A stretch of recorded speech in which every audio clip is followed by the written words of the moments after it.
bienvenue dans ce nouveau podcast. J'avais envie de te parler aujourd'hui de comment accueillir les problèmes au quotidien. Alors je ne te parle pas des choses extrêmes, des cas dramatiques, des morts et des maladies graves. Je te parle de tous ces tracas, tous ces imprévus, que ce soit financièrement, sentimentalement ou dans son rôle parental ou professionnel. Tous ces aléas, ces obstacles. Et pour cela, il n'y a pas de recette magique. Je vais juste te raconter ma vision des choses. Mon expérience du haut de mes 46 ans. Mon rôle de maman et de grand-mère également. Tu pourras prendre dans mon expérience ce qui te parle. Ce qui compte, c'est bien de t'écouter, de faire comme ça semble juste pour toi.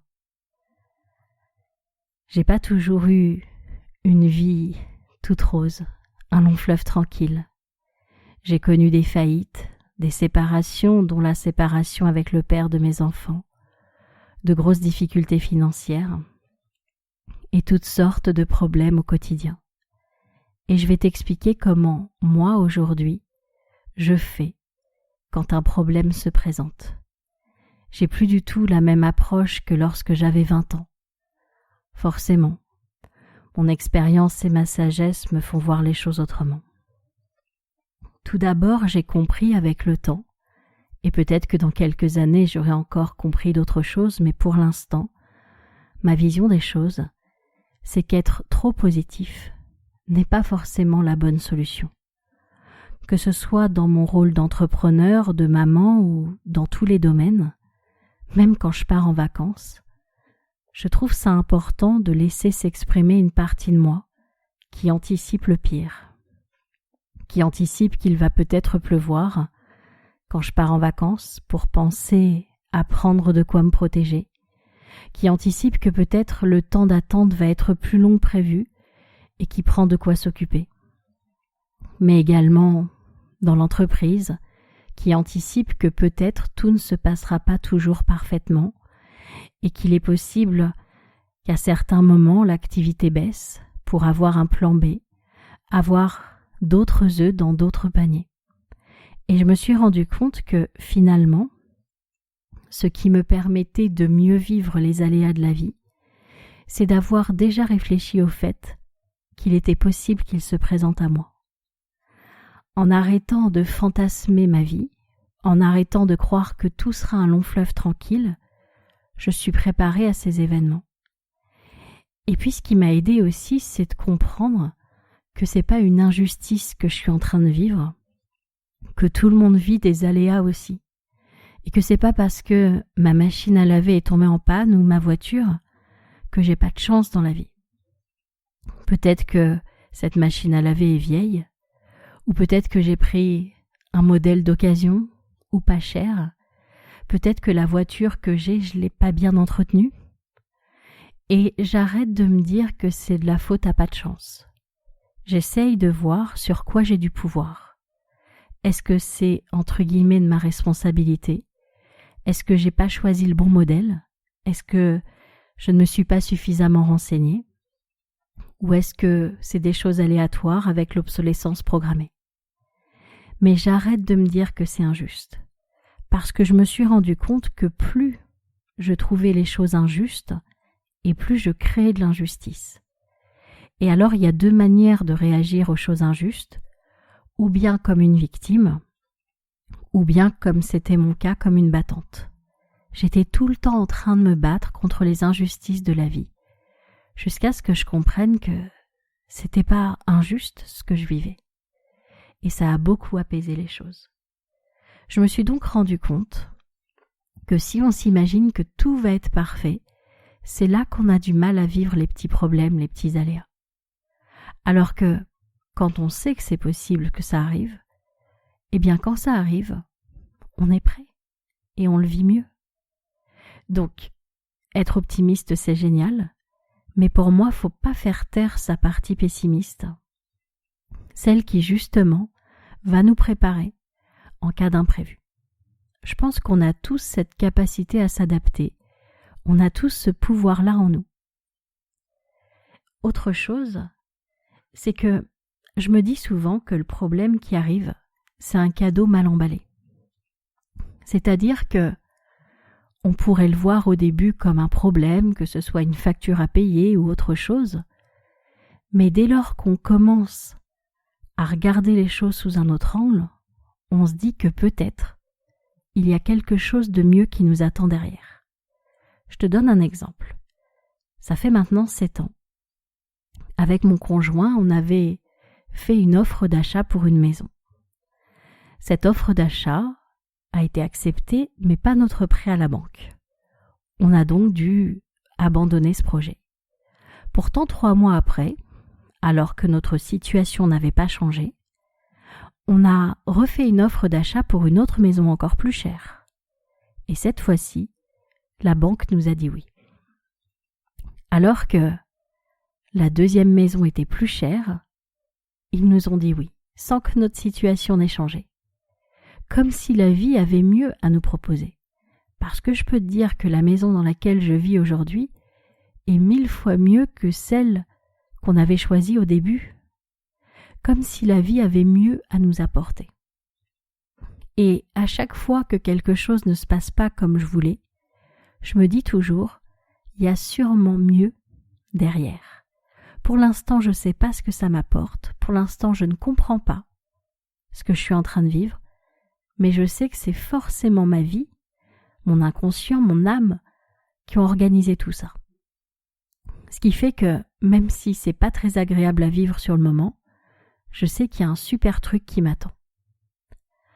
Il y a quelques années, j'ai dû licencier certains de mes salariés. Sur le moment, j'étais triste, déçue, je voyais ça comme un échec. Et puis, j'ai regardé ce cadeau mal emballé.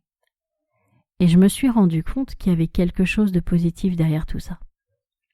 Qu'en réalité, ça me permettait de retrouver ce que j'aimais faire. Parce qu'en ayant embauché, j'avais délégué tout ce que j'aimais. Et qu'en fait, c'était pas un échec, c'était une expérience. Je voulais absolument créer des emplois. Je voulais absolument déléguer comme on l'entend partout dans les livres de développement personnel et auprès des coachs. Il faut déléguer. Comme si c'était forcément la seule chose à faire. J'ai vécu mon expérience et au moment où je me suis dit qu'il y avait sûrement du positif derrière tout ça, j'ai arrêté d'être mal. J'ai compris qu'en fait, ma vie s'était arrangée pour que je retrouve ce que j'aimais. Alors c'est pas toujours facile, quand on a les huissiers, quand on a peur de ne pas pouvoir payer demain. Mais dès lors que dans ta tête tu te dis « Ok, il y a du positif derrière tout ça », eh bien ça change tout et les choses se dénouent. Il y a aussi quelque chose que j'ai appris justement avec les huissiers, etc., qu'il y avait des solutions à tout, qu'il y avait des milliers de personnes qui avaient déjà vécu ça et qu'elles-mêmes avaient trouvé des solutions. J'ai appris à me renseigner. Quand je recevais un papier des huissiers qui me faisait hyper peur, on a appris à appeler, à se renseigner, à savoir s'il y avait des possibilités, des solutions, et on en a toujours trouvé. On a toujours réussi. Et des fois, j'ai des personnes qui viennent me voir, qui ont reçu un papier des huissiers, mais qui n'ont même pas appelé, elles sont terrorisées. Et en fait, elles restent dans la peur parce qu'elles ne savent pas qu'il y a des solutions.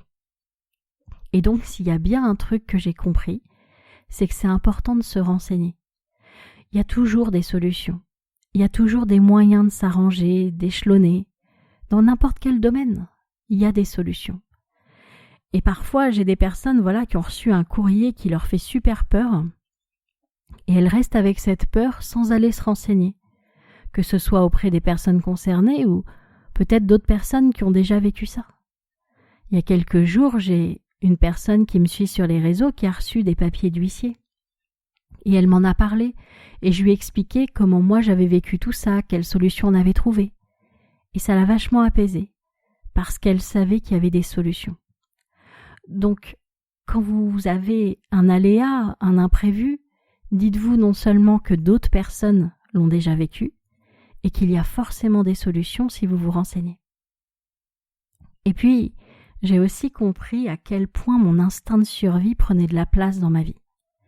Je me suis rendu compte que je ne pouvais pas m'épanouir tant que mon instinct de survie n'était pas garanti d'être en sécurité. Un peu comme si on ne pouvait pas apprécier de manger un gâteau quand la pièce à côté est en feu. J'ai compris qu'il fallait que je puisse rassurer cet instinct de survie dans tous les domaines de ma vie, que ce soit professionnel, amoureux, avec mes enfants. J'ai besoin de sécurité comme tout le monde. Des choses toutes simples qui nous permettent de nous sentir en sécurité. Ce qui fait que même s'il y a un creux dans nos montagnes russes, on sait créer suffisamment de sécurité pour pouvoir surmonter ce creux. Des choses toutes simples. Par exemple, d'avoir un peu de stock de nourriture, un peu de stock de produits d'hygiène. Ça permet que s'il y a un mois plus dur que les autres, je sais que je peux taper dans ce stock. Je sais que je ne vais pas mourir de faim. Pareil avec l'entreprise, d'avoir plusieurs paniers différents pour y mettre ses œufs, d'avoir investi peut-être ailleurs. Pareil en amour. Non pas forcément de se marier, mais d'avoir certaines possibilités d'être rassuré. Et tous les problèmes qu'on rencontre, ils sont beaucoup moins lourds à gérer si on a ce matelas de sécurité. Un peu comme si on ne pouvait pas descendre en dessous parce qu'on a ce matelas de sécurité. On peut tomber de haut, mais on a ce matelas de sécurité. Quels que soient les problèmes, j'ai aussi compris qu'on n'était jamais seul. Alors, parfois, il faut savoir mettre un peu son ego de côté. Mais il y aura toujours des personnes qui seront prêtes à nous aider, surtout si on est sympa avec elles. Nous, à chaque fois qu'on a dû négocier, que ce soit avec les impôts, avec les huissiers, etc., on a montré notre bonne foi, notre bonne volonté de solder nos dettes. On a remercié les gens pour le travail qu'ils avaient fait pour nous. Il n'y a pas beaucoup de personnes qui remercient les huissiers, par exemple. Elles ont tendance à les détester, à penser que c'est injuste ce qui leur arrive. Mais non, on le devait cet argent, c'était pas injuste. C'est juste que les choses s'étaient pas passées comme on avait prévu. Et eux, ils faisaient juste leur boulot. Moins on est en colère contre ces personnes-là, plus on est reconnaissant et plus les choses se dénouent. Par exemple, mon comptable, il a été halluciné de voir à quel point on avait réussi à échelonner les choses, alors que certaines personnes ont des refus. Nous, ils ont absolument tout accepté. Mais tous les courriers que j'ai envoyés, j'étais hyper sympa. Je remerciais la personne en lui disant qu'elle nous avait sauvés, que grâce à elle, l'entreprise allait pouvoir survivre. Et je suis convaincue que ça a contribué. Pour moi, les problèmes sont aussi des choses à décortiquer, c'est-à-dire qu'il y a peut-être des étapes pour les régler. On les voit comme des montagnes insurmontables, et en fait, si on les décortique, si on les découpe en plusieurs étapes, ça devient des montagnes accessibles. Donc peut-être que s'il se passe quelque chose d'imprévu dans ta vie, que tu ne sais pas comment le résoudre, tu peux y aller par étapes. La première étape, par exemple, quand tu reçois un courrier, c'est peut-être d'appeler la personne pour savoir s'il y a des solutions. Et une fois que tu as mis ça au clair, tu vas pouvoir t'autoriser à trouver des solutions. Y aller par étapes. C'est un peu comme une personne qui voudrait être millionnaire du jour au lendemain. Il y a des étapes avant de le devenir. À moins, bien sûr, que tu aies joué au loto. Mais je te conseille de pas trop compter là-dessus. Je te conseille de compter sur toi. Ce qui est important aussi, c'est d'avoir confiance en tes ressources. Moi, je sais que j'ai déjà tout perdu plein de fois. Et je me suis reconstruite à chaque fois. En fait, j'ai pas peur de tout perdre puisque je sais que je peux tout recréer. Et je pense que ça joue aussi à mieux vivre les aléas de la vie.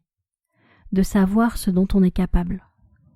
Et pour ça, à chaque fois qu'il y a quelque chose de moins agréable qui m'arrive, je repense à toutes les fois où j'ai réussi. Toutes les fois où je suis allée chercher au fond de moi des ressources et que j'ai trouvé des solutions. Je pense aussi à toutes les personnes qui sont déjà passées par là. Il y a des milliards de personnes dans le monde qui ont connu ça et qui ont survécu à ça. Et ça me rassure. Alors j'espère que ce podcast te fera réfléchir pour pouvoir accueillir différemment les aléas de la vie, les problèmes au quotidien. pour que tu puisses te souvenir qu'ils ne sont que des cadeaux mal emballés et qu'il y a sûrement quelque chose de génial qui t'attend après. Si tu l'accueilles positivement et si tu vas chercher au fond de toi les ressources pour trouver des solutions. Parce que je suis convaincue qu'on a tous à l'intérieur de nous une usine à solutions, une partie de nous qui fabrique des solutions en permanence. Il suffit juste de t'y connecter. Elle sera toujours en train de fonctionner, cette usine à solutions, et tu pourras toujours trouver comment sortir de chaque situation. La vie, c'est un peu comme un jeu d'escape game avec des énigmes à résoudre, et tu es très doué pour sortir de toutes les pièces. Tu es très doué pour le bonheur. Faut juste que tu en prennes conscience. Je te souhaite le meilleur.